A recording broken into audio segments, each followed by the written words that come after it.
Okay, so we need to have a quick little chat about this new expansion pass coming to Pokemon Sword and Pokemon Shield.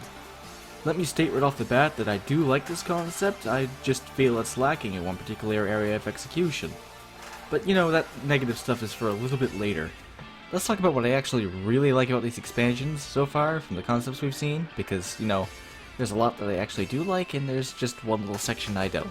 The new maps introduced will have the same functionality as the wild area. You kinda heard me correctly there. The new areas unlocked will allow you to freely control the camera and visit max raid dens all across the island and the tundra, just like the wild area. Pokemon will pop up in the overworld, and you can see them everywhere. It's gonna be a fun time. Each expansion will also have its own standalone story that will be separate from the main game as well. On the Isle of Armor, you train under Master Mustard, ridiculous name, but okay, who was also the mentor of the previous champion Leon before you kinda walked in and took over. In the Crown Tundra, you'll be heading an expedition team to uncover the secrets of raid dens and uncover the mysteries of the Tundra's sacred guardian legendary Pokemon, who I'm not a fan of their design. They kinda look like a rabbit with a giant balloon attached to their head, and they're obviously a Zelda fan with those Buddhist beads around their neck.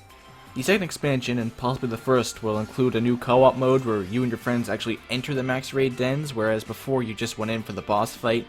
Now you can actually go in and explore it like a little mini dungeon, and you're like a full-on expedition team going through these dens and finding the max raid Pokemon lost at the end of the tunnel. But there's obviously going to be content throughout the dungeon there that would be enough to warrant 4 people going in. And of course, I am really looking forward to these expansions and everything that's going to be coming with them, because I like exploration and I like the amount of adventuring we're going to get to do. And Pokemon, vast amounts of Pokemon are returning, up to 200 we're going to be getting.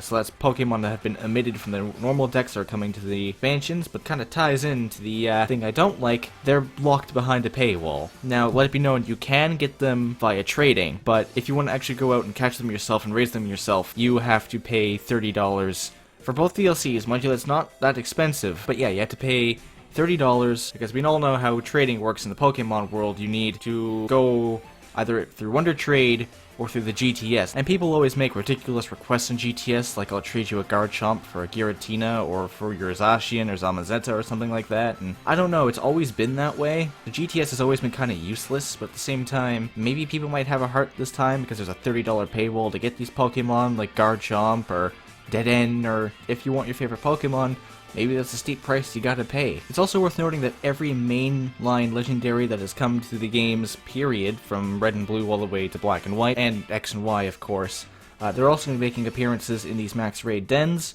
but the only problem is they're only in the expansion maps, so you would need to pay to actually go to the expansion map, or get lucky with GTS or Wonder Trade. And I don't see people putting legendary Pokemon into Wonder Trade, so, yeah, you're gonna have to pay. Because the Sword and Shield here in Canada costs $92. In the US it's $60, but that's just a difference in our currency, right?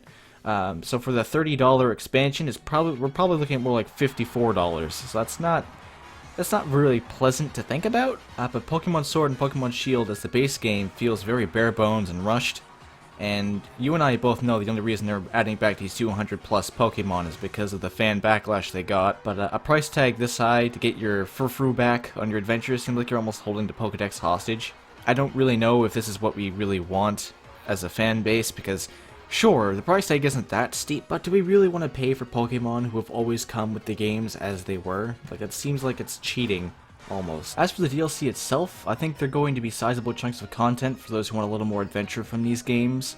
And, you know, they do have much to offer. Hoenn is getting a little bit of love in the Crown Tundra, as 2 new golems have been added to the Regiarmy, and the original trio can be found throughout the Tundra as well. They have their own little shrines. Kanto, as usual, is getting smothered in love as the bird trio, Zapdos, Moltres, and Articuno have been redesigned with Galarian forms. We attained 2 new rivals on the Island of Armor, 1 Poison and 1 Psychic, which is an interesting duo, because we just had Hop, who was your exact opposite, who actually switched up his teams, Marnie, who was Dark, and Bede, whatever the heck his name is, who was Fairy. Thing with these rivals is right now, as of the direct, you can go to a train station towards the beginning of the game, and they'll actually be there, so you can talk to them and be like, oh yeah, no, we just came here from the Isle of Armor, and then a Galarian Slowpoke will wander in, and you can catch them and add them to your team. And Galarian Slowpoke is kind of weird, because I can't tell what its typing is, if it's Fire, Water, or Fire Psychic. but it's like, but they'll be able to evolve into Galarian Slowbro on the Isle of Armor using an item, or into Slowking on the Crown Tundra using an item. But the announcement of these new expansions means a high probability that we won't be receiving a new game this year.